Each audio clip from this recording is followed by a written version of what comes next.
Variable अपनी power की घटती हुई क्रम में लिखा जाता है। वेरिएबल क्लास में x का है तो है ना, है तो x की पावर 0 है, बस आपको दिख नहीं रहा है। तो डिनोमिनेटर में जैसे ही वेरिएबल दिख जाएगा वो पॉलिनोमियल ही नहीं होता है, तो क्वाड्रेटिक होने की तो बात छोड़ दीजिए आप। This polynomial then the value of this polynomial at x equals to alpha at x equal, और मैंने इस इक्वेशन को स्टैंडर्ड फॉर्म में लिख दिया। अब मैं आराम से भी वेलकम टू स्टूडेंट्स डेस्क, मेरा नाम है प्रशांत तिवारी। हम लोग पढ़ रहे थे पॉलिनोमियल, जिसमें कि हमने कांस्टेंट पॉलिनोमियल, लीनियर पॉलिनोमियल पढ़ लिया था। अब हम पढ़ने जा रहे हैं क्वाड्रेटिक पॉलिनोमियल।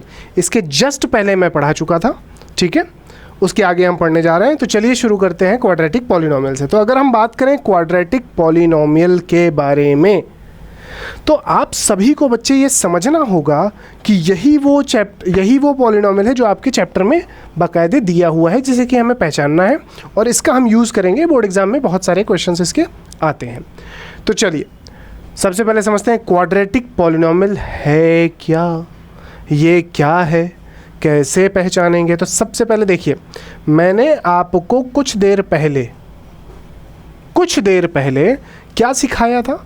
अगर हम पीछे एक बार फिर से जाने की कोशिश करें और देखें कि हमने क्या समझा था, तो हमने ये समझा था कि भाई ये क्या है, ये लीनियर पॉलिनोमियल है। क्या है बेटा? लीनियर पॉलिनोमियल या लीनियर मोनोमियल है। लीनियर पॉलिनोमियल या फिर लीनियर मोनोमियल है इन वन वेरिएबल। क्या था ये? वन वेरिएबल में था। ठीक है बच्चे, ठीक है। तो हम लीनियर क्यों, मैंने आपको समझा दिया था। मोनोमियल क्यों, मैंने ये भी समझा दिया था। ठीक है, चलिए अब हम आगे बढ़ते हैं। तो अब अगर हम बात करें क्वाड्रेटिक पॉलिनोमियल की, किसकी बात कर रहे हैं बच्चे? क्वाड्रेटिक पॉलिनोमियल की। तो देखिए क्या होगा। क्वाड्रेटिक का मतलब हो गया कि इसकी जो मैक्सिमम पावर या डिग्री है बेटा, ये पावर है POW, मैं शॉर्टकट पे लिखता हूँ तो आप लोगों को इसके बारे में थोड़ा सा मतलब होना पड़ेगा यूज टू। तो ऐसा है कि जो मैक्सिमम पावर है या डिग्री है बच्चे, वो कितनी होगी? इसकी 2 होगी। कितनी होगी मैक्सिमम पावर या डिग्री? 2 होगी। अब वो कैसे समझेंगे, तो अब आप देखिएगा, ज़रा गौर से समझिएगा। अगर मैं इसको देखूं, अच्छा, लीनियर पॉलिनोमियल में मैक्सिमम पावर या डिग्री 1 थी। कांस्टेंट पॉलिनोमियल में मैक्सिमम पावर या डिग्री 0 थी, और यहाँ पर आपको मैक्सिमम पावर या डिग्री 2 मिलेगी। तो अगर मैं इसको देखूं, तो पहली बात तो मैं इसको कह सकता हूँ कि ये क्वाड्रेटिक पॉलिनोमियल बोल सकते हो या फिर मोनोमियल। ध्यान दीजिएगा, क्वाड्रेटिक पॉलिनोमियल क्यों? क्योंकि भाई सीधी सी बात है, क्या हो गया, क्वाड्रेटिक पॉलिनोमियल बोल सकते हैं, या फिर मैं इसको क्वाड्रेटिक मोनोमियल भी बोल सकता हूँ। लेकिन वेरिएबल कितना है? In one variable. फिर से समझिएगा, क्वाड्रेटिक पॉलिनोमियल या quadratic monomial in one variable. ठीक है, चलिए इसको देख लीजिए बच्चे।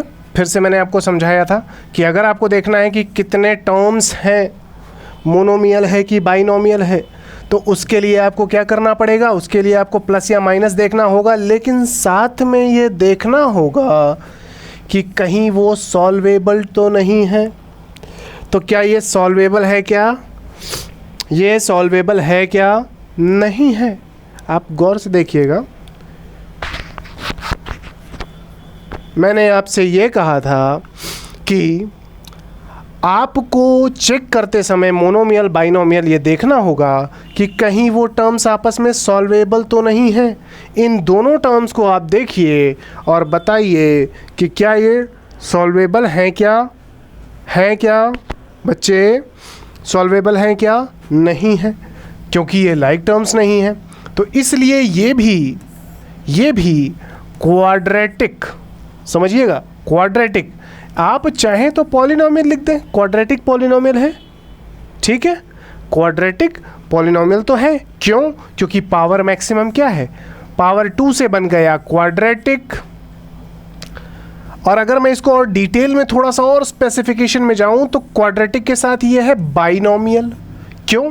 2 टर्म्स हैं, तो 2 टर्म्स की वजह से, यानी प्लस की वजह से बन गया, यानी 2 टर्म्स होने की वजह से बन गया ये क्या? ये दो टर्म्स की वजह से बन गया बाइनोमियल। अब वेरिएबल कितना है बेटा, सिर्फ x ही तो है। तो इस पूरे को अगर मैं सही से लिखूं तो मैं लिख सकता हूं कि ये क्वाड्रेटिक पॉलिनोमियल या फिर क्वाड्रेटिक बाइनोमियल है जो कि वन वेरिएबल में लिखा हुआ है। आई थिंक मेरी बात आप सभी को समझ में आ रही होगी।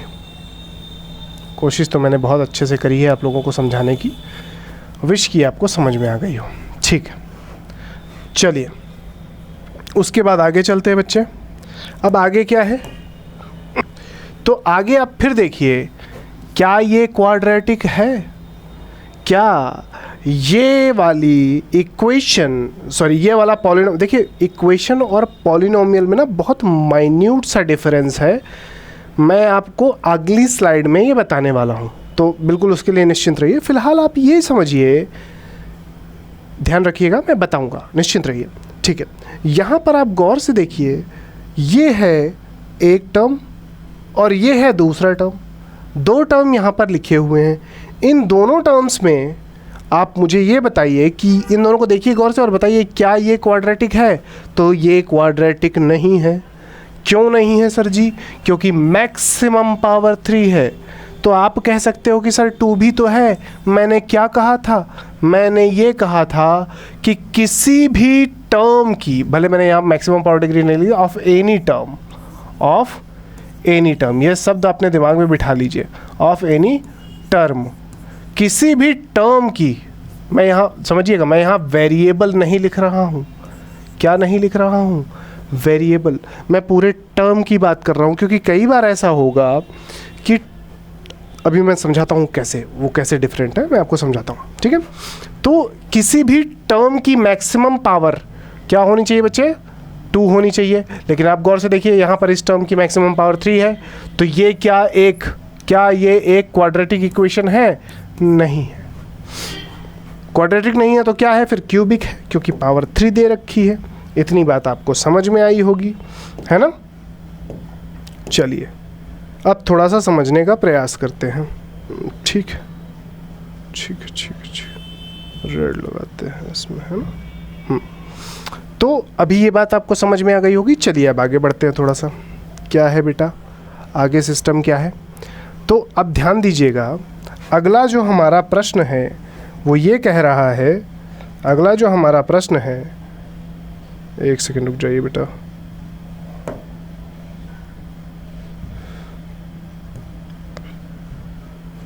अगला जो हमारा प्रश्न है वो ये कह रहा है कि सर जी क्या ये एक क्वाड्रेटिक पॉलिनोमियल है? क्योंकि पावर तो आप गौर से देखिए, पावर तो यहाँ 2 दे रखा है, पावर तो यहाँ पे 2 दे रखा है। तो क्या ये एक क्वाड्रेटिक पॉलिनोमियल है? नहीं है। क्यों नहीं है? पीछे बताया मैंने आपको, डिनोमिनेटर में जैसे ही वेरिएबल दिख जाएगा वो पॉलिनोमियल ही नहीं होता है। तो क्वाड्रेटिक होने की तो बात छोड़ दीजिए आप। ठीक है, चलिए आगे बढ़ते हैं। इसके बाद हम चलते हैं क्यूबिक पॉलिनोमियल में। तो एक बार मैं ये सारा साफ कर दूं, ज़्यादा परेशान कर रहा है ना ये थोड़ा सा।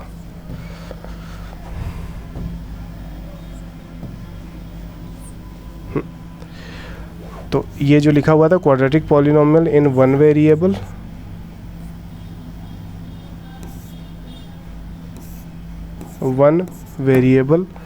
यहाँ पे है quadratic monomial in one variable. ठीक है,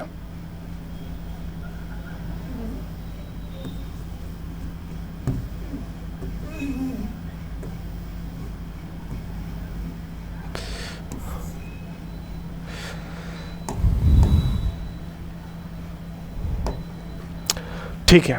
अब चलते हैं हम क्यूबिक पॉलिनोमियल की तरफ। अच्छा बेटा, इसका स्टैंडर्ड इक्वेशन क्या होता है? तो इसका स्टैंडर्ड इक्वेशन ये लिखा हुआ है। स्टैंडर्ड इक्वेशन हम क्यों लिखते हैं, क्या ज़रूरत होती है, कैसे यूज़ करेंगे, सब बताऊंगा। बस अभी के लिए आप ये समझ लीजिए कि ये देखिए, हमेशा याद रखिएगा, किसी भी स्टैंडर्ड इक्वेशन में वेरिएबल अपनी पावर की घटती हुई क्रम में लिखा जाता है। वेरिएबल अपने पावर की घटती हुई क्रम में लिखा जाता है। कैसे?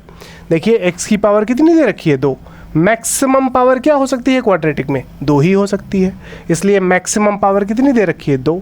फिर पावर देखिए कुछ नहीं है तो 1, और यहाँ पर अगर आप देखेंगे तो पावर x की पावर 0 है, तो पहले पावर हुई 2, फिर पावर हुई 1, फिर हुई पावर 0। तो आप देखिए, क्योंकि भाई 0 का मतलब क्या हुआ, इस 0 पावर कहीं भी 0 हो बेटा, उसका मतलब क्या होता है? उसका मतलब 1 होता है। तो इसलिए ये स्टैंडर्ड इक्वेशन ऐसी लिखी गई है। आई थिंक आपको समझ में आ गई होगी। अभी मैं इसके बारे में चर्चा करूँगा, बिल्कुल निश्चिंत रहिए। ठीक है, चलिए। क्यूबिक पॉलिनोमियल क्या होता है? आपकी बुक में दिया हुआ है, तो मेरा काम बनता है एक्सप्लेन करना। क्यूबिक पॉलिनोमियल सेम वैसा ही जैसे क्वाड्रेटिक है। मैक्सिमम पावर आपकी 3 हो गई बच्चा। कितनी हो गई मैक्सिमम पावर? 3 हो गई। अच्छा, 3 हो गई। स्टैंडर्ड इक्वेशन क्या हो जाएगी? तो देखिए 3 से चलते जाइए, पहले 3, फिर पावर 2, और ये ए बी सी ना हम देते जाते हैं साथ में भाई, ए बी सी डी हमको जितने की ज़रूरत पड़े, ये कोई समझिए इसका कोई हार्ड एंड फास्ट इतना हैवी लेना ही नहीं है। क्यों? आप खुद सोचिए, आपने पहले ए लिया, अब जब तक हमारा एक्स ख़त्म नहीं हो जाता, क्या नहीं ख़त्म हो जाता? जब तक एक्स की पावर 0 नहीं आ जाती तब तक ए बी सी डी लेते जाओ। यहाँ देखो, ऊपर देखो कैसे, ए लिया एक्स स्क्वायर हुआ, ए के बाद बी आता है, बी लिया एक्स की पावर 1 हो गया, सी लिया एक्स की पावर 0 हो गया, 0 हो गया तो मतलब एक्स ख़त्म। अब यहाँ देखिए, ए लिया पावर 3 थी, ए लिया तो पावर 3 थी, बी लिया पावर 2 हो गई, भाई पावर 2 के लिए बी ले लिया, पावर 1 के लिए हमने क्या ले लिया? सी ले लिया, और फिर उसके बाद पावर 0 के लिए हमने डी ले लिया। अब आप खुद ही बता दीजिए, हम अपनी ज़रूरत के हिसाब से ए बी सी डी लेते जाते हैं और पावर को कम करते जाते हैं। यानी किसी भी इक्वेशन को लिखने के लिए हम पावर लेते जाते हैं, हम पावर को कम करते जाते हैं, उसी हिसाब से ए बी सी डी लेते जाते हैं। एक बार दिखा देता हूँ आप लोगों को, थोड़ा सा समझिए। मान लीजिए मुझे पहले लीनियर लिखना है। क्या लिखना है मुझे? लीनियर इक्वेशन लिखनी है। क्या लिखनी है? लीनियर इक्वेशन लिखनी है। अब बेटा मैं अभी सभी इक्वेशंस को 1 वेरिएबल के बारे में बात करूँगा। तो मैं क्या करूँगा, देखिए ए एक्स, भाई आपको पता है लीनियर इक्वेशन में मैक्सिमम पावर क्या होती है बच्चा? 1 होती है। तो ए एक्स, अब ए के बाद क्या आएगा? बी आता है, ख़त्म हो गया। अब मैंने इक्वेशन, माफ़ कीजिएगा, देखिए इक्वेशन और पॉलिनोमियल का डिफरेंस बता रहा हूँ, फिर से बता दूंगा। अभी इतना समझ लीजिए कि पॉलिनोमियल, अगर मैंने लीनियर पॉलिनोमियल के बारे में बात कर रहा हूँ तो ऐसा होगा। मान लो यही इक्वेशन हो जाती, अगर मैं यहीं बोल देता लीनियर इक्वेशन, तो बस इसमें इक्वल लग के 0 लग जाता, ख़त्म। मुझे अगर लीनियर इक्वेशन बोलना है तो मैं लीनियर पॉलिनोमियल में इक्वेशन मतलब इक्वल, इक्वेशन मतलब इक्वल, इक्वल्स टू 0 कर दो, ख़त्म काम। ठीक है, इतनी बात समझ में आ गई होगी। चलिए आगे बढ़ते हैं। अब लीनियर हमने लिख दिया। अब मान लीजिए आपको क्वाड्रेटिक लिखना है। क्या लिखना है? क्वाड्रेटिक इक्वेशन मान लीजिए आपको लिखने का मन हो रहा है बहुत ज़ोर से कि इक्वेशन छोड़ दीजिए, पॉलिनोमियल। मैं पॉलिनोमियल पढ़ा रहा हूँ, इक्वेशन में कहाँ कूद जा रहा हूँ बार बार।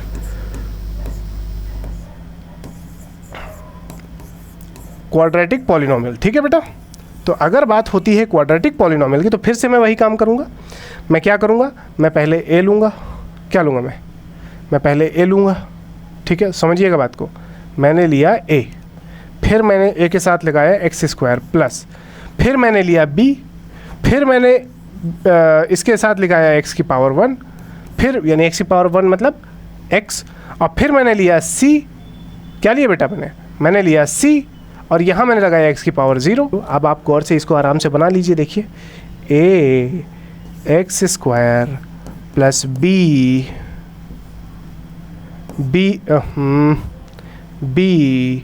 एक्स प्लस सी, ये है भाई सब। ए बी सी हम लेते जाते हैं। अब मान लो मुझे क्यूबिक लिखना है, भाई क्यूबिक लिखना है तो कौन सी बड़ी बात है? Cubic polynomial. बेटा मैं पॉली शॉर्टकट में लिखता हूँ, आप लोग नॉमियल समझ जाइएगा। अब मैंने ए लिया, क्या हो गया? एक्स क्यूब, ठीक है, प्लस मैंने बी लिया एक्स स्क्वायर, प्लस मैंने सी लिया, थोड़ा भी इसका हैबिट बनने में, एक्स, प्लस मैंने डी लिख दिया, इक्वल्स टू में 0। आप देखिए ए बी सी डी क्रम से चलता जा रहा है और पावर घटती जा रही, क्योंकि यहाँ 1 है, कुछ नहीं है तो 1 है, और यहाँ पावर 0 है। इतनी बात आपको समझ में आ गई होगी। ठीक है, बस यही समझाना चाह रहा था मैं। ठीक है, ओके, आगे बढ़े। चलिए अब थोड़ा सा देख लेते हैं कि कौन सा क्यूबिक है और कौन सा नहीं है। तो आइए अब देखिए, ये बताइए भाई, देखिए फिर से वही बात, क्या ये क्यूबिक है?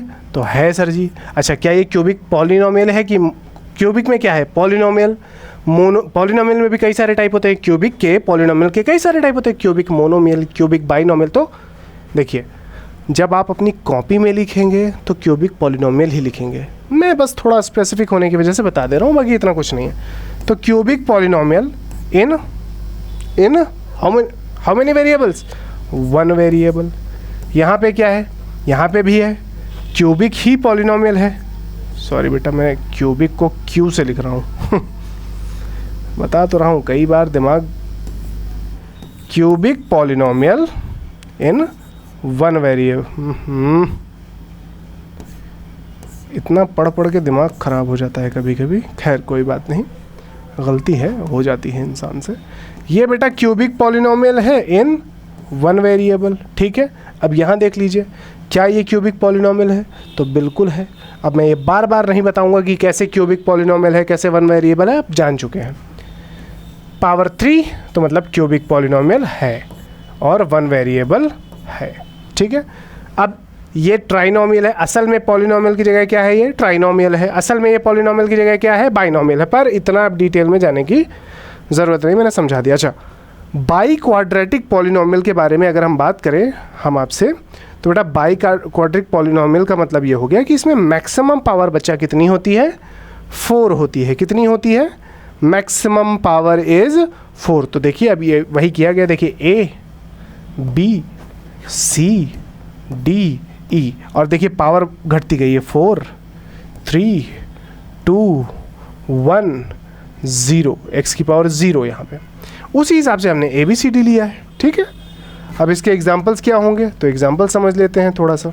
तो फॉर एग्जाम्पल हो गया, देखिए अगर मैं लिख दूँ 4x की पावर 4, क्या ये बाई क्वाड्रेटिक है? बिल्कुल है, बिल्कुल है भाई, ये है। अच्छा, फिर मैंने कहा, मैं लिखता हूँ 5x cube plus 3x square, चलिए 8 समझ लीजिए इसको, प्लस 2 इक्वल्स टू 0। क्या ये है? तो बिल्कुल है। मैक्सिमम पावर नहीं है, माफ़ कीजिएगा, बिल्कुल नहीं है। मैक्सिमम पावर आप गौर से देखिए 3 ही है, तो ये तो नहीं होगा। आई होप इतना आप समझ गए होंगे। अब थोड़ा सा आगे बढ़ जाते हैं। ठीक है, अब ये है, हमें इसमें थोड़ा सा नेम की प्रैक्टिस करनी है। देखिए px वर्सेस py, देखिए मैंने ये जो लिखा हुआ है उसके पीछे रीज़न ये है कि अभी तक आप लोगों ने जितने भी पॉलिनोमियल देखे सभी आपने x वेरिएबल पे देखे। तो बेटा देखिएगा, जब भी px लिखा है मतलब आपके पास, जैसे मान लीजिए px लिखा हुआ है, आप समझिएगा, मान लीजिए अगर यहाँ पर क्या लिखा हुआ है बच्चा? लिखा हुआ है, अगर इन केस 1 सेकेंड रुक जाइए, हाँ, मान लीजिए अगर px लिखा है तो जितने भी वेरिएबल आपको मिलेंगे, यानी जितनी भी इक्वेशंस आपको मिलेंगी, दिख रहा है आपको? थोड़ा और इधर कर, हाँ, मान लीजिए आपने px लिखा है, तो जितनी भी आप इक्वेशन लिखेंगे आप कैसे लिखेंगे? आप ऐसे लिखेंगे, ax square plus bx plus c equals to 0। मतलब आप गौर से देखेंगे तो यहाँ पे आपको जितने भी ये x मिलेंगे ना, या जितना भी वेरिएबल मिलेगा, अगर मैं देखिए गौर से समझिएगा, फिर से एक बार इसको चेंज करता हूँ। मान लीजिए आप px लिखते तो आपका क्या बनेगा? ax square plus bx plus c। आप गौर से देखिए, जितने भी आपने वेरिएबल ले रखे हैं बच्चा, जितने भी आपने वेरिएबल ले रखे हैं सब x है। क्या तो सर लास्ट में x कहाँ है? तो है ना, है तो x की पावर 0 है, बस आपको दिख नहीं रहा है, तो उसमें आपकी गलती नहीं, मैंने आपको दिखा दिया। x की पावर क्या होता है? वैल्यू 1 होती है, इसलिए हम उसको हटा करके इसकी वैल्यू क्या हो जाती है? इसकी असल में सॉल्व करेंगे तो c इंटू 1 बन जाएगी ये इसकी वैल्यू, है ना। तो फाइनली ये c ही आ जाता है, इसलिए उसमें सिर्फ c लिखा जाता है। ठीक है, अब अगर यही मान लीजिए py हो जाता, क्या हो जाता बच्चा? py हो जाता तो क्या बन जाता है? ay square. ध्यान दीजिएगा फिर से, यानी इस बार वेरिएबल बदल जाएगा, ay square plus by plus c। C equals to 0। बस ये समझना है आपको, ठीक है। अच्छा, इतनी बात समझ में आ गई, ठीक है। तो मतलब कुल मिलाकर यह है कि अगर P x है तो सारे वेरिएबल x हो जाएंगे, P y है तो सारे वेरिएबल y हो जाएंगे। इसका मतलब ही होता है पॉलिनोमियल इन y वेरिएबल या polynomial of variable y। Polynomial क्या होगा बेटा इसकी, polynomial of variable y variable का पॉलिनोमियल हो जाएगा। चलिए आगे बढ़ते हैं बेटा। तो अब हम बात कर रहे थे कुछ प्रैक्टिस नेमिंग करने की, तो वही बात है फिर से, ये आप लोगों को घर से है। इसमें कैसे नाम लिखना है मैं आपको बता देता हूँ, आप इसको स्क्रीनशॉट ले लीजिएगा या फिर जो भी करना हो आपको कर लीजिएगा। ये नाम आपको कैसे लिखना है समझिए।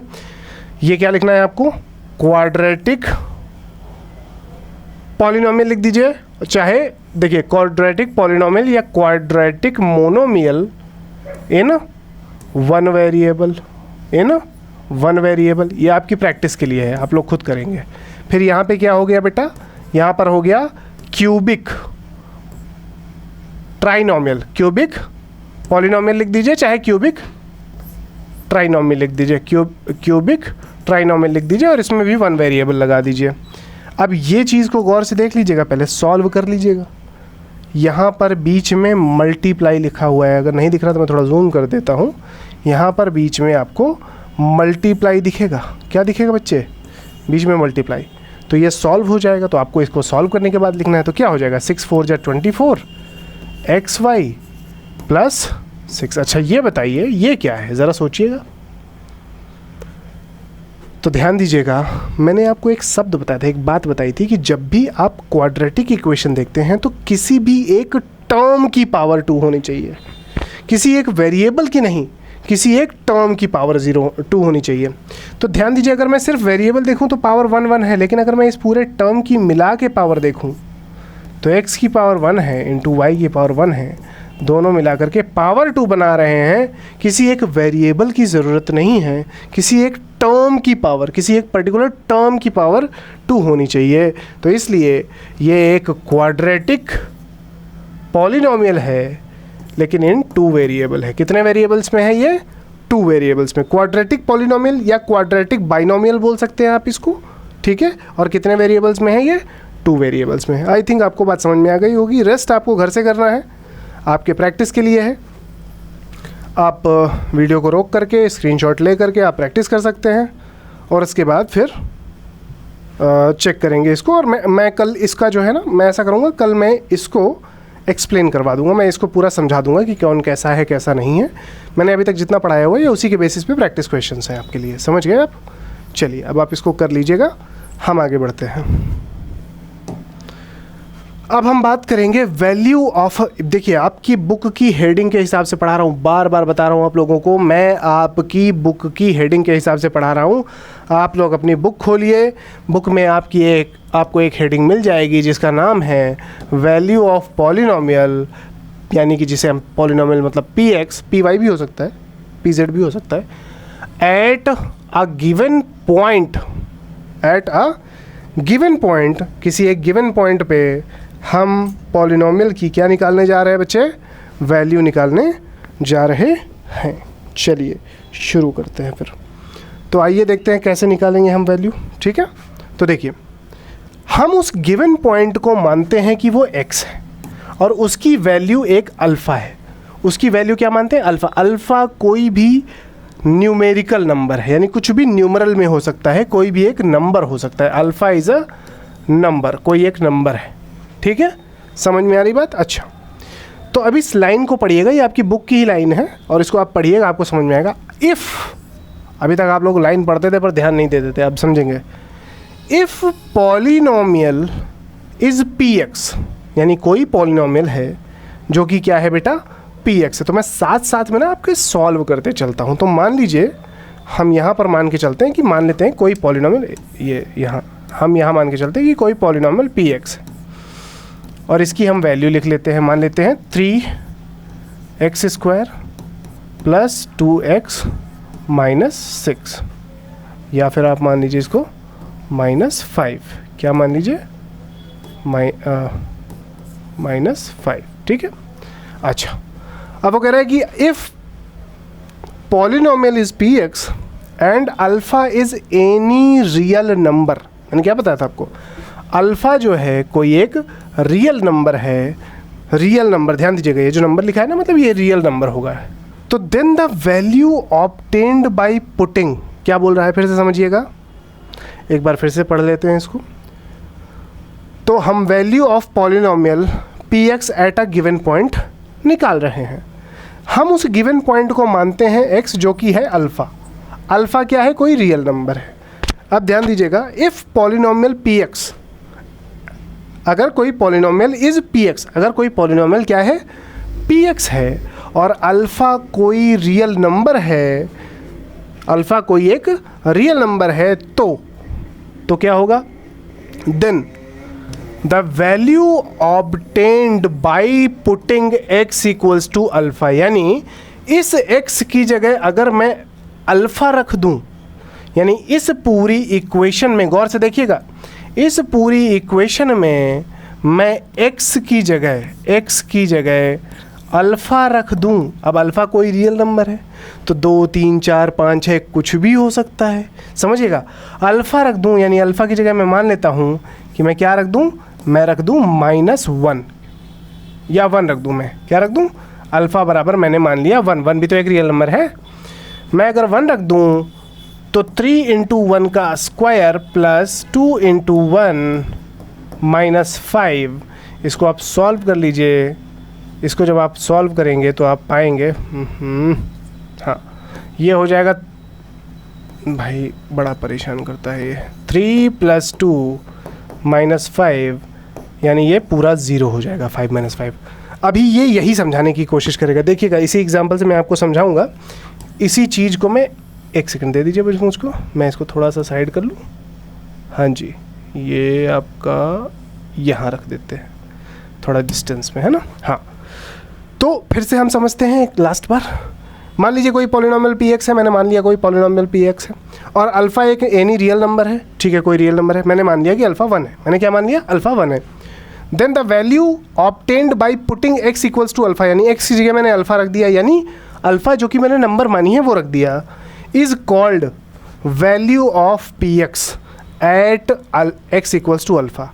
तो यहाँ पे यानी is called value of P X की वैल्यू एट अल्फ़ा, उस पॉइंट पे, यानी x बराबर जो पॉइंट आया है, x बराबर, समझिएगा, x बराबर जो आपने पॉइंट माना है, उस पॉइंट पे px की क्या वैल्यू है, उस पॉइंट पे px की क्या वैल्यू है। तो आइए देखते हैं। तो अगर हम इस अल्फ़ा को, हमने पॉइंट को 1 माना है, तो हम देखते हैं कि उस पॉइंट पर px की वैल्यू क्या है, px यानी p1 भी बोल सकते हो आप, इसको p1 बोल दो, चाहे आप इसको px बोल दो। जब आप, भाई यहाँ पे रख देते हैं px, यहाँ पे 1 रख देते हैं, यानी कि आप समझिए कि आपने px लिया, आपने क्या लिया, आपने लिया px, फिर उसकी जगह आपने रख दिया p1 अल्फ़ा की वैल्यू जो कि 0 आ गई, बस। तो अब इसी स्टेटमेंट को इसमें पढ़ते हैं, क्या कि if px is a polynomial and alpha is a real number, then the value of this polynomial, then the value of this polynomial at x equals to alpha, at x equals to alpha is the value of px at this point। समझ में आ गई बात। चलिए आगे बढ़ते हैं, इसी को हम p अल्फ़ा कहते हैं। चलिए आइए देखते हैं, तो इसके बाद आगे क्या समझाता है। अब जैसे मान लीजिए मैंने आपके लिए एक सैम्पल प्रॉब्लम बना के रखी हुई है, तो उसी जो मैंने पीछे आपको एक्सप्लेन किया उसी को देखते हैं। तो अब क्वेश्चन पढ़िए बड़े गौर से, एक सेकंड के लिए रुकिए और क्वेश्चन को पढ़ने की कोशिश करिए कि ये क्वेश्चन क्या कह रहा है आपसे, ज़रा गौर से देखिएगा। ये कह रहा है कि find the value of P X at, वो बेटा एट है, मैंने @ लिख दिया, आप इसको एट समझ सकते हैं, एट x इक्वल्स टू 4। तो ज़रा गौर से देखिए, फिर से वही नहीं पूछ रहा जो पीछे हमने पढ़ा, px, if px is a polynomial, ध्यान दीजिएगा, if P x is a polynomial and alpha, ये जो x इक्वल्स टू 4 है, ये 4 ही तो अल्फ़ा है, 4 ही तो क्या है, अल्फ़ा है। तो और alpha is a real number, alpha is a real number, then the value of P X at x equals to alpha या at x equals to 4 is the value of polynomial. तो आइए निकालते हैं value of polynomial, यानी वो कह रहा है value of P X at x equals to 4 is the value of polynomial. तो आइए देखते हैं। तो भाई वही हो गया कि भाई पी एक्स इक्वल्स टू कितना दे रखा है, दे रखा है 6x² प्लस 2x माइनस 9, और इसको मुझे वैल्यू कहाँ निकालनी है, वैल्यू ऑफ पी एक्स निकालनी है मुझे एट x इक्वल्स टू कितने पर, 4 पर। तो आइए, तो मैं इसको क्या लिख सकता हूँ, P4 इक्वल्स टू 6 इंटू 4 का स्क्वायर प्लस 2 इंटू 4 माइनस 9। और बेटा आप खुद ही बता दीजिए, अब जब आप इसको करेंगे तो 6 इंटू 16 प्लस 2 4 जाए 8 माइनस 9, 16 6 जा 96 प्लस 8 माइनस 9, सॉल्व कर लीजिए, बोलिए 8 6 104 माइनस 9 कितना आ गया, 95। ये है वैल्यू ऑफ पी एक्स, यानी हमारी जो पी एक्स की वैल्यू आई, यानी पी अल्फ़ा की वैल्यू आई, ध्यान दीजिएगा, पी अल्फ़ा यानी P4 की जो वैल्यू आई वो क्या है, 95 है। स्टेटमेंट समझ में आ गया होगा, अगर नहीं समझ में आया तो मैं एक बार फिर से समझा देता हूँ, फिर से थोड़ा सा एक बार पीछे चल लेते हैं। ये क्या बोला है, polynomial is P x and alpha is a real number. हमने मान लिया अल्फ़ा 1 है, हमने मान लिया कि अल्फ़ा इक्वल्स टू 1 जो कि एक रियल नंबर भी है, अल्फ़ा इक्वल्स टू 1, ठीक। अब वो कह रहा है कि alpha is a real number, then the value obtained by putting x equals to alpha, यानी x की जगह अल्फ़ा रख दिया यानी 1 रख दिया, x की जगह अल्फ़ा रख दिया यानी 1 रख दिया, ठीक है। x equals to alpha is called the value of P X. बस यही तो कह रहा है, और यही हमने तुमको समझा दिया। हमने आप सभी को ये बात समझा दी, तो अब हम आगे बढ़ेंगे। चलिए भाई, चलिए अब हम बात करते हैं ज़ीरोज़ ऑफ पॉलिनोमियल। किसके बारे में बात करेंगे, ज़ीरोज़ ऑफ पॉलिनोमियल, यानी पॉलिनोमियल के ज़ीरोज़ किसे कहते हैं बेटा। कई बार आप इन्हें रूट, इसका एक और नाम है जिसे हम रूट भी कहते हैं। क्या कहते हैं, रूट। तो कई बार इसे ये भी बोला जाता है रूट्स ऑफ पॉलिनोमियल, ठीक है। क्या बोला जाता है, रूट्स ऑफ पॉलिनोमियल। तो आइए देखते हैं ज़ीरोज़ ऑफ पॉलिनोमियल क्या होता है। तो ज़ीरोज़ ऑफ पॉलिनोमियल के बारे में बात करें तो अ रियल नंबर अल्फ़ा, यानी अभी जो हमने x की वैल्यू पुट करी थी ना, अभी जस्ट थोड़ी देर पहले x की जगह पे हमने एक रियल नंबर मानी थी, उसी को अल्फ़ा कहा था ना। तो वही बोल रहा है कि वही real number alpha is called as real number alpha. जो मैंने, देखिए मैंने आपको 2 एग्जांपल्स बताए। एक मैंने आपको एग्जांपल बताया है x इक्वल्स टू 4 का, जहाँ पर आप गौर से देखेंगे तो x यानी इसकी जो वैल्यू आई है 95 आई है, 95 आई है। तो हम ये दोनों वैल्यूज़ को अभी लेकर के कंपेयर करेंगे। तो एक जगह वैल्यू आई है 95, और जस्ट इसके पहले जाऊँ तो मैंने यहाँ पे आपको एक वैल्यू बताई है जिसमें P1 की जो वैल्यू आई है, किसकी वैल्यू बेटा, ये जो P1 की वैल्यू आई है ये कितनी आई है, 0 आई है। सुनिएगा, मेरी बात को बड़े ही गौर से देखिएगा। इसमें जो P1 की वैल्यू आई है बच्चा, वो क्या आई है, वो आई है 0। तो अब मैं फ़िलहाल के लिए आपको समझाने के लिए 2 वैल्यूज़ ले लेता हूँ, 2 वैल्यूज़ ले लेता हूँ। तो अभी मैंने यही दोनों वैल्यूज़ का इस्तेमाल कर रहा हूँ। तो एक वैल्यू हमारे पास है जिसका नाम है P1, जिसमें आपकी वैल्यू आई है 0, ठीक है। और एक हमने वैल्यू लिखी है P4 जिसमें वैल्यू आई है 9। अब ध्यान दीजिएगा, 95, सॉरी रुक जाइए एक सेकेंड, बड़ी परेशानी है। देखिए हाँ, यहाँ पर P4 जब हम लेते हैं तो वैल्यू आती है 95, और जब हम P1 लेते हैं, क्या लेते हैं, P1 लेते हैं तो वैल्यू आती है 0। अब ध्यान दीजिएगा, मैं पहले एक बार समझा देता हूँ, याद रखिएगा। ये देखिए यहाँ पर x की वैल्यू क्या है, यहाँ पर x बराबर है 1। क्या है x बराबर, यहाँ पर है x बराबर 4, बहुत परेशान कर रहा है ये बोर्ड।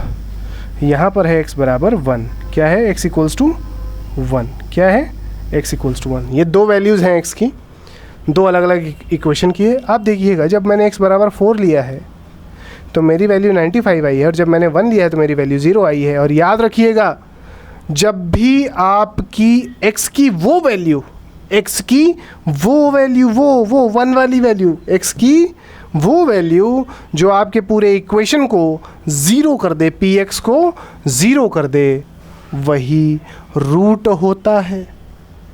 यानी मैंने वैल्यू तो दो रखी, एक जगह मैंने पीछे जाकर के देखिए, एक जगह मैंने 4 रखा, एक जगह मैंने 1 रखा, दोनों अलग इक्वेशंस थी।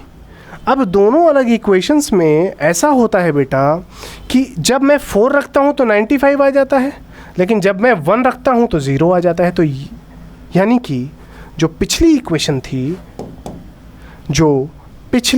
थी जहाँ पर मैंने 1 रखा था, इस इक्वेशन में ये जो x बराबर 1 है ना, वो इस पूरी इक्वेशन का 0 कहलाएगा। क्या कहलाएगा? 0। क्यों? क्योंकि x बराबर 1 रखने पर वैल्यू ही 0 आ गई। यानी वो वैल्यू x की वो वैल्यू, x का वो न्यूमेरिकल नंबर, अल्फ़ा की वो वैल्यू, चाहे आप इसको x की वैल्यू बोल दो, चाहे आप अल्फ़ा की वैल्यू बोल दो, ठीक है, जो पूरे px को, पूरी इक्वेशन को, जिसे आप इक्वेशन में पुट करें और पूरा px आपका शून्य आ जाए, 0 आ जाए, उसे हम इस इक्वेशन का भी 0 ही कहते हैं। और जो 0 ना ला पाए वो क्या है? हीरो? अरे नहीं भाई, वो बस उसकी वैल्यू है। ठीक है, चलें, आई थिंक इतनी बात आप सभी लोगों को समझ में आ गई होगी। चलिए, तो अब मैंने एक एग्जांपल आपको दिया हुआ है और इसको हम थोड़ा सा समझेंगे। तो मैंने क्या लिखा? Check whether 3 and -1 are the zeros of this and this और नॉट। तो आइए देखते हैं, चेक करते हैं। तो देखिए, पहला एक बार उसने बोला है, आप 3 रख के देखिए, एक बार उसने बोला है, क्योंकि 2 ज़ीरोज़ बोल रहा है ना, समझिएगा। ये पहली बात तो बेटा क्वाड्रेटिक इक्वेशन है, और मैं आपको थोड़ा सा बता दूं कि लीनियर इक्वेशन में x की एक वैल्यू आती है, इसलिए उसका 0 1 होता है। क्वाड्रेटिक इक्वेशन में x की 2 वैल्यूज़ आती हैं, इसलिए उसका 0 2 होता है। यानी जितनी पावर, जितनी मैक्सिमम पावर, उतने ज़ीरोज़। ठीक है, ठीक है, अभी सॉल्व करेंगे तो आगे समझ में आ जाएगा, निश्चिंत रहिए। फिर मैं आपको बार बार बता रहा हूँ, कुछ भी नहीं छूटेगा, पर मुझे थोड़ा देखना होता है ना कि क्या कहते हैं, टाइमिंग भी बहुत ज़्यादा, बहुत लंबी क्लासेस हो जाएंगी तो आप लोग बोर हो जाओगे, है ना। तो चलिए, तो ये हुआ कि यहाँ पे वो ये कह रहा है कि चेक करो कि 3 और 1 इसके ज़ीरोज़ हैं कि नहीं। तो कैसे चेक करते हैं? सीधी सी बात है, वैल्यू पुट कर दो। तो देखिए हमारा px क्या, अब देखिए इसको हम ना अगले पेज में चेक करेंगे। थोड़ा सा देखें, जगह है क्या मैंने छोड़ी है? एक सेकंड रुक जाइए, देखता हूँ, रिलेशन बिटवीन है ये, नहीं जगह नहीं छोड़ी है। तो चलिए आइए इसको, क्वाड्रेटिक पॉलिनोमियल, क्वाड्रेटिक इक्वेशन दे रखा है मैंने, ठीक है। तो चलिए इसको यहीं पर करने की कोशिश करते हैं, ठीक है। तो देखिए, मान लीजिए आपका इक्वेशन वो दे रखा है, तो इसका मतलब मुझे एक बार x की जगह क्या रखना है? 3 रखना है, और एक बार x की जगह क्या रखना है बच्चे? -1। तो चलिए p3 रख के देखते हैं। px आपके पास वहाँ है, तो 3 का स्क्वायर -2 × 3 -3, सॉल्व कीजिए बेटा। 9 - 6 - 3, 9 - 9 = 0। तो ध्यान दीजिएगा, p3 = 0 हो गया। यानी जब मैंने x की जगह 3 रखा, x की जगह क्या रखा? 3 रखा, तो 0 हो गया। इसका मतलब x = 3 is a 0 of polynomial px। तो x = 3 एक 0 है। अच्छा, दूसरा रख के देख लेते हैं, p-1 रख के देख लेते हैं। चलिए फिर से शुरू करते हैं। तो आप देखिएगा, ध्यान दीजिएगा, मैं यहाँ -1 का स्क्वायर करता हूँ, -2 × -1 करता हूँ, -3 करता हूँ, और जब आप इसको सॉल्व करोगे तो 1 आएगा, प्लस का 2 आएगा, और ये माइनस का 3 आएगा। ठीक है, ये 1 है बेटा। तो 3 - 3 = 0। फिर से देखिए, p-1 रखने पर भी 0 आ गया, इसका मतलब p-1 भी एक 0, यानी x की वैल्यू -1 भी, x की वैल्यू -1 भी एक 0 है। किसका? इस पॉलिनोमियल का। इतनी बात समझ में आ गई आपको? इतनी बात समझ में आ गई क्या? समझ लीजिए क्या बोला मैंने। आप x की जगह 3 रखिए, वो वहाँ px बराबर x square minus 2x minus 3 दिया है। x की जगह 3 रखा, ये x स्क्वायर था तो 3x स्क्वायर, देखिए ये x स्क्वायर है, ये x स्क्वायर है, तो यहाँ पर 3 का स्क्वायर, 2 इंटू एक्स है तो x की जगह मैंने 3 रख दिया, और फिर 3 तो था ही था, है ना। फिर क्या हो गया, 3 का स्क्वायर 9 हो गया, ये पूरा सॉल्व होके 6 हो गया, और ये 3 हो गया, सॉल्व हुआ, आंसर आ गया, p3 बराबर 0 आ गया। तो x की वो वैल्यू जो इक्वेशन को पूरे पॉलिनोमियल को 0 कर दे, उसे पॉलिनोमियल का भी 0 कहते हैं। आई थिंक आपको इतनी बात समझ में आ गई होगी। चलिए अब थोड़ा सा समझ लेते हैं क्वाड्रेटिक पॉलिनोमियल वर्सेस क्योंकि यही आपके एग्जाम में आ रहा है, क्वाड्रेटिक पॉलिनोमियल मेन है, तो उसको भी हम आगे उसी को हम पढ़ने जा रहे हैं। तो quadratic polynomial versus quadratic equation क्या होता है? तो बेटा वही चीज़, क्वाड्रेटिक पॉलिनोमियल में मैक्सिमम पावर क्या होती है? 2 होती है। स्टैंडर्ड फॉर्म क्या है? तो ax square plus bx plus c, मैं पीछे बता चुका हूँ कैसे लिखना है, उस वहाँ जाके देखिए। a की वैल्यू क्या है, ध्यान दीजिए, मान लीजिए मैंने यहाँ एग्जाम्पल के तौर पर ऐसे लिख दिया, ठीक है। अब ध्यान दीजिएगा, ये जो 9 है ये वैल्यू ऑफ a है, तो a क्या है? तो मैंने यहाँ लिखाया हुआ है कॉफिशिएंट ऑफ x स्क्वायर, क्या है बेटा? वही a है, ये भाई साहब a है, a है ये कॉफिशिएंट ऑफ x स्क्वायर, ठीक है, ओके। अच्छा, फिर कॉफिशिएंट ऑफ x क्या है? तो वो b है जिसकी वैल्यू 4 है, तो ये देखिए ये है कॉफिशिएंट ऑफ x के बगल में b लिखा है, यहाँ x के बगल में 4 लिखा हुआ है, ठीक है, ठीक है। फिर कांस्टेंट टर्म क्या है? c बराबर 6 है। तो अब उसके बाद फिर मैंने समझ में आ गई बात, तो क्लियर है। अच्छा, अब क्योंकि इसकी पावर 2 है, तो मैंने आपको क्या बताया, जिसकी जितनी पावर जाकी रही भावना जैसी, प्रभु मूरत तिन देखी तैसी। मतलब ये है वहाँ मत जाइए, मतलब ये है यहाँ पे कि जिसका जितना पावर, ठीक है, उतना ही उसके ज़ीरोज़। तो यहाँ पर अगर हम बात करें तो इसके ज़ीरोज़ होंगे कितने बेटा? 2 ज़ीरोज़ हो जाएंगे, तो ये लिखा है 2 ज़ीरोज़ का हमने नाम दे दिया अल्फ़ा बीटा, ठीक है। गामा ईटा भी हो सकता था, तो इट्स ओके। अब अल्फ़ा बीटा हमारी बुक ने दिया हुआ है, तो हम भी उसके हिसाब से चल रहे हैं, ठीक है। अब मैंने आपको ट्रिक करने के लिए एक जगह एक अलग इक्वेशन दे दी है कि भैया ये बताइए अगर मैं सिंबल बदल दूँ तो क्या होगा। तो बेटा देखिए, किसी भी इक्वेशन के a b और कांस्टेंट, यानी coefficient of x square, coefficient of x और कांस्टेंट निकालने के लिए आपको पहले उस इक्वेशन को स्टैंडर्ड फॉर्म में लिखना होगा। स्टैंडर्ड फॉर्म का मतलब होता है हर जगह क्या होना? प्लस का होना। यहाँ देखो माइनस है, क्या है बेटा? माइनस है। मैंने क्या किया, माइनस की जगह मैंने प्लस बनाया, माइनस को ब्रैकेट के अंदर भेज दिया, फिर मैंने माइनस की जगह प्लस बनाया, माइनस को ब्रैकेट के अंदर भेज दिया। क्यों? सॉल्व करो, यही आएगा। इसको सॉल्व कर लो, ऊपर वाला ही आएगा, नीचे वाले को सॉल्व कर लो, plus minus minus plus minus minus, वापस से वही आ जाएगा। पर मैंने इस इक्वेशन को स्टैंडर्ड फॉर्म में लिख दिया। अब मैं आराम से ए बी सी निकाल सकता हूँ। तो कई बार कुछ लोग कहते हैं कि ना कि एक ही जगह बस 8 माइनस का लिख दो, माइनस का, अरे क्यों लिख दो? वो इसलिए लिख दो क्योंकि b की वैल्यू -8 होती है, क्योंकि यहाँ स्टैंडर्ड फॉर्म के हिसाब से देखें तो यहाँ प्लस है, यहाँ प्लस है, तो b की जगह -8 आ गया ना भाई। यहाँ प्लस है, यहाँ प्लस है, तो c की जगह भी -6 आ गया ना भाई। तो इतनी बात आपको समझ में आ गई होगी।